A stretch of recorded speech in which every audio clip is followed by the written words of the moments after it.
नमस्कार, उड़ान ऐस एकेडमी के ई लर्निंग प्लेटफॉर्म में मैं प्रदीप राव आपका स्वागत करता हूं।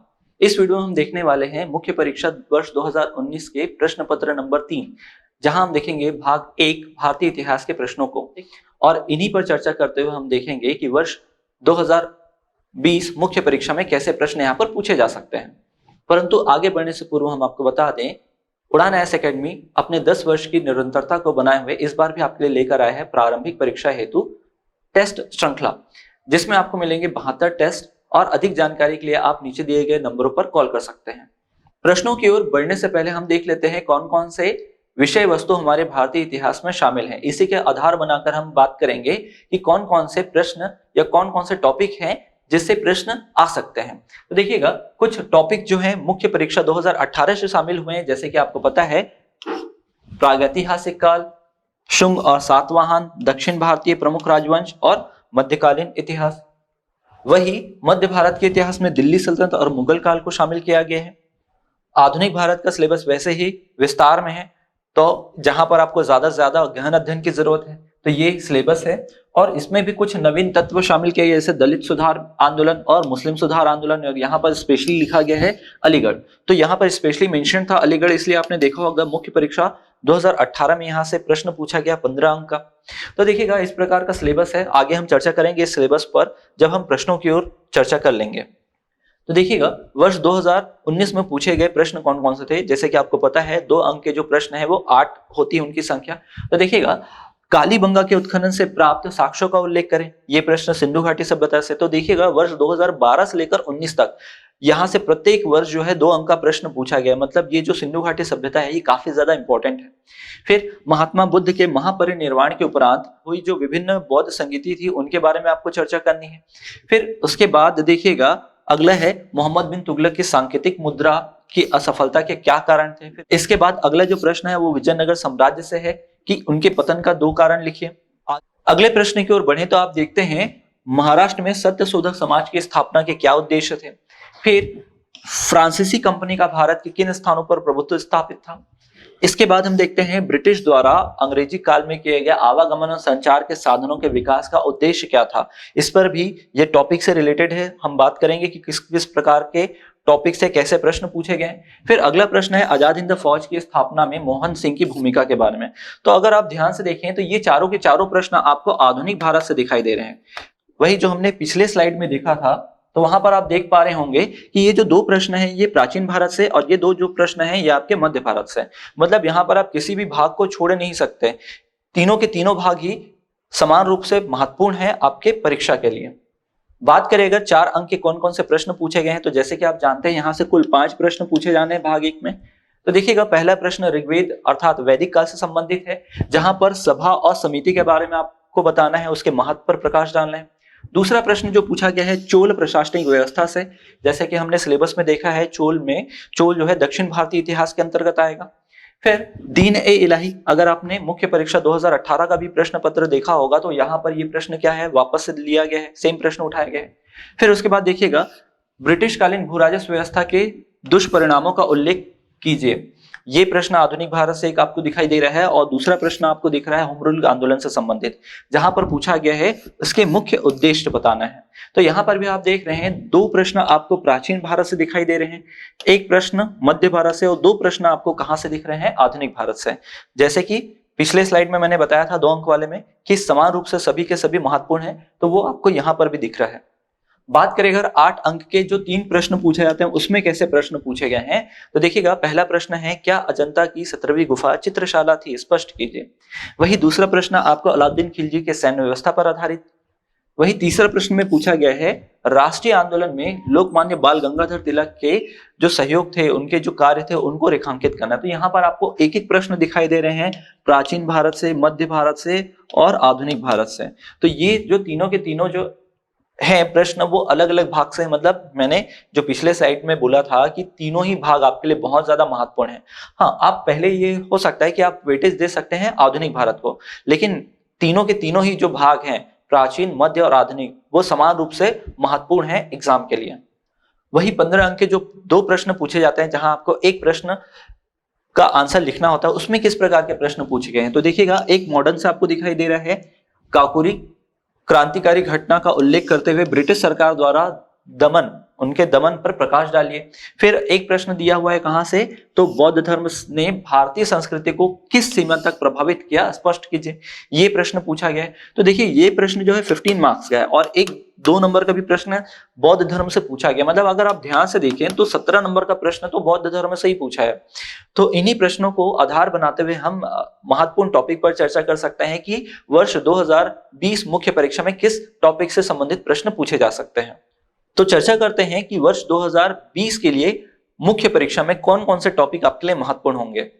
तो पहला देखें तो यहां पर हमने सिलेबस पहले ही बांट के रखा हुआ है कि प्राचीन भारत में कौन सा टॉपिक आपके लिए इंपॉर्टेंट होगा। तो प्राचीन भारत से स्टार्ट करते हैं कि जैसे आपको पता है वर्ष 2018 मुख्य परीक्षा से प्रागैतिहासिक काल सिलेबस में शामिल तो हुआ, लेकिन अभी तक 2 वर्षों में यहां से प्रश्न नहीं पूछा गया है। निश्चित तौर पर यहाँ पर आने वाले वर्ष में प्रश्न पूछे जा सकते हैं, तो ये टॉपिक आप प्रिपेयर रखिएगा। जैसे कि यहाँ पर प्रागैतिहासिक काल को परिभाषित कीजिए, पुरापाषाण काल की विशेषताएं क्या है, मध्य पाषाण काल की विशेषता क्या है, नवपाषाण काल की विशेषता क्या है, भीम बेटका के बारे में बताइए, आदमगढ़ क्यों प्रसिद्ध है, वही बुर्जहुम के बारे में बताइए, मेहरगढ़ क्या है, मेहरगढ़ से संबंधित साक्ष्य के बारे में चर्चा कीजिए। ऐसे प्रश्न यहाँ पर आपको देखने मिल सकते हैं। जैसे कि आप जानते हैं सिंधु घाटी सभ्यता वर्ष 2012 से लेकर 19 तक निरंतर यहाँ से प्रश्न पूछे गए हैं, तो आगामी वर्षों में भी यहाँ से प्रश्न पूछे जा सकते हैं। जैसे अब अगर स्थल विशेष पूछा तो धौलावीरा हो सकता है और चहुदड़ो हो सकता है जहां से प्रश्न बने। वैदिक काल से भी प्रश्न पूछा जा चुका है, तो कम चांसेस इसके पूछे जाने के। बौद्ध और जैन हर बार 2016 से लेकर अब 17 तक देख लीजिएगा, 17, 18, 19, 20 हर वर्ष यहाँ से निरंतर प्रश्न पूछे गए। आने वाले वर्ष में भी यहाँ पर प्रश्न पूछे जा सकते हैं, लेकिन ज्यादा से ज्यादा आपको फोकस कहाँ करनी है, जैन धर्म में, क्योंकि बौद्ध धर्म से इस बार 17 नंबर का प्रश्न पूछा जा चुका है। वही मौर्य से 2 वर्ष में प्रश्न नहीं पूछा गया है, तो यहाँ पर अब चांसेस है कि 2 नंबर का प्रश्न यहाँ से पूछे। वही शुंग और सातवाहन काल भी वर्ष 2018 मुख्य परीक्षा से शामिल किए गए हैं, तो इसको भी आप तैयार करिएगा, ये भी इंपॉर्टेंट टॉपिक है आपका। फिर गुप्त साम्राज्य की अगर बात करें तो यहाँ से गुप्त साम्राज्य से बीते 2 वर्ष से यहाँ पर प्रश्न नहीं है, लेकिन अगर एक प्रश्न को हम समझे अजंता की गुफा वाला जो चित्रशाला संबंधित है कि नहीं, तो वो इस टॉपिक से संबंधित मान सकते हैं। साथ ही देखिएगा वकाटक भी लिखा हुआ, तो वकाटक से संबंधित भी आपको कुछ प्रश्न जो है प्रवर सेन के बारे में, पृथ्वी सेन के बारे में, इनको आपको चर्चा करने की किस प्रकार के यहाँ पर साहित्य लिखे गए उन पर आप ध्यान रखिएगा। फिर वही दक्षिण भारत में जो सबसे इंपॉर्टेंट है चोल में भी प्रशासनिक व्यवस्था पूछ चुका है, तो आप 2 प्रकार से यहाँ से प्रश्न बन सकते हैं, एक तो ग्राम व्यवस्था को लेकर और एक तो इनके मंदिर को लेकर। साथ ही अगर शासक विशेष अगर बात करें तो यहाँ पर 2 शासक हैं, राजराज प्रथम और राजेंद्र प्रथम, इनके बारे में आप तैयार कर सकते हैं। वही मध्यकालीन भारतीय इतिहास में आप हर्षवर्धन के बाद के काल को ले सकते हैं, राजपूत काल को यहाँ पर शामिल कर सकते हैं, त्रिपक्षीय संघर्ष को ले सकते हैं। तो ऐसे प्रश्न यहाँ पर आपको डील कर रहे हैं। तो ये वो टॉपिक है जो अब तक यहाँ से प्रश्न नहीं पूछा गया है, लेकिन निश्चित तौर पर यहाँ से हर्षवर्धन से संबंधित प्रश्न आपको देखने को मिल सकता है आगामी वर्षों में। वही मध्य भारत की अगर हम बात करें तो यहाँ पर दिल्ली सल्तनत और मुगल निरंतर यहाँ से जब से सिलेबस में शामिल हुआ है तब से यहाँ पर प्रश्न पूछ रहा है, लेकिन अगर आप क्वेश्चन को ध्यान से देखें तो व्यवस्थाओं से संबंधित प्रश्न पूछा गया है। जैसे इल्तुतमिश की तुर्कान चहलगामी को पूछा गया, तो हो सकता है एकता प्रथा पूछ दिया जाए। अब बलबन के लौह रक्त की नीति हो सकता है पूछा जाए। एक फिर उसके बाद अगर बात करें तो अलाउद्दीन खिलजी की जो नीतियां थी जैसे बाजार मूल्य नियंत्रण व्यवस्था, वो पूछा जा सकता है। जैसे कि बीते वर्ष यहाँ से सैन्य व्यवस्था को लेकर प्रश्न पूछा गया है। वही एक प्रश्न आपको यहाँ से दिखाई देता है तुगलक वंश के शासक मोहम्मद बिन तुगलक से संबंधित कि सांकेतिक मुद्रा का प्रचलन किया था, उसके असफलता के कारण क्या थे, तो वैसी व्यवस्था से संबंधित आपको प्रश्न पूछा जा सकता है। वैसे ही मुगल काल की अगर हम बात करें तो दीन इलाही 2 बार पूछा जा चुका है यहाँ पर 18 और वर्ष 2019 के मुख्य परीक्षा में यहाँ से वो प्रश्न पूछा जा चुका है। तो हो सकता है आगे आने वाले वर्षों में आपको पूछा जाए किसी युद्ध के बारे में, जैसे संबंधित ही प्रश्न पूछे जाए कि इबादत खाना क्या था, मजहर घोषणा पत्र क्या था, उनकी धार्मिक नीति क्या है, राजपूत नीति क्या है, दहशाला पद्धति क्या थी, मनसबदारी व्यवस्था क्या थी। ऐसे ही व्यवस्थाओं पर संबंधित आपको प्रश्न रेडी रखने हैं। विजयनगर तो बहुत ज्यादा इंपॉर्टेंट है, लगातार यहाँ से प्रश्न पूछे जा रहे हैं कि विजयनगर आने वाले विदेशी यात्री कौन थे। हो सकता है आने वाले वर्षों में आपको तालीकोटा युद्ध के बारे में पूछ दे। यहाँ पर इस महिलाओं की स्थिति को लेकर प्रश्न पूछा जा चुका है, इनके पतन को लेकर प्रश्न पूछा जा चुका है।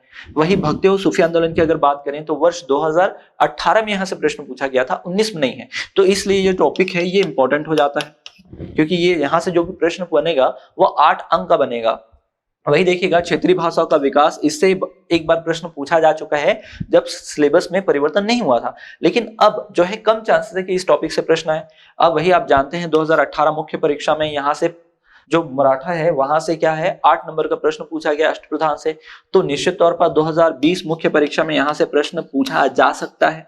वही बात करें आधुनिक भारत से कौन कौन से टॉपिक आपसे पूछे जा सकते हैं, तो देखिएगा ये जो सिलेबस है काफी ज्यादा विस्तार में दिया हुआ है, तो इसको आपको बहुत अच्छे से पढ़ना है और टॉपिक वाइज पढ़ना है। जैसे यहाँ पर सिलेबस में आप हमने क्या किया है टॉपिक वाइज इसको डिस्ट्रीब्यूट कर दिया है, तो आप ऐसे ही टॉपिक डिस्ट्रीब्यूट करके पढ़ें। जैसे कि यहाँ से ब्रिटिश सर्वोच्चता के कारण आपको पूछ सकता है, फिर यहीं पर देखिएगा युद्ध और कूटनीति ब्रिटिशों की, जैसे कि उन्होंने किस प्रकार बंगाल पर, तो बंगाल पर आपने देखा होगा पलासी बक्सर का युद्ध, फिर मैसूर के साथ 4 युद्ध, मराठों के साथ 3, फिर पंजाब के साथ 2 युद्ध होता है, तो उन युद्धों के पीछे जो कारण है उन पर आपको चर्चा करनी है।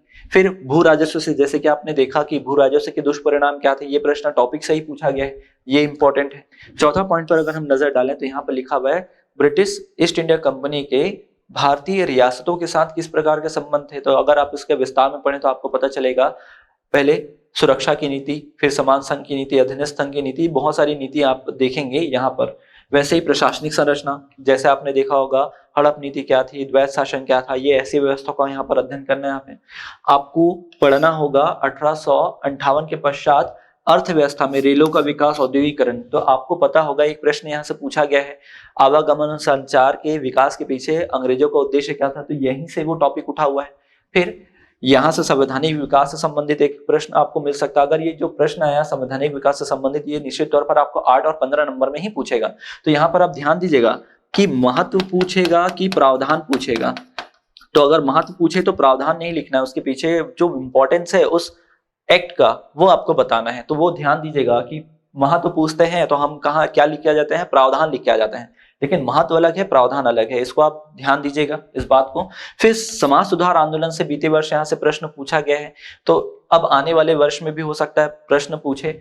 जैसे कि हम बात करें दलित सुधार आंदोलन से प्रश्न पूछा गया है, पिछले बीते वर्ष पूछा गया है किनके बारे में, भीमराव अम्बेडकर जी के बारे में, तो इस बार पूछा गया है किसके बारे में, सत्यशोधक समाज के बारे में।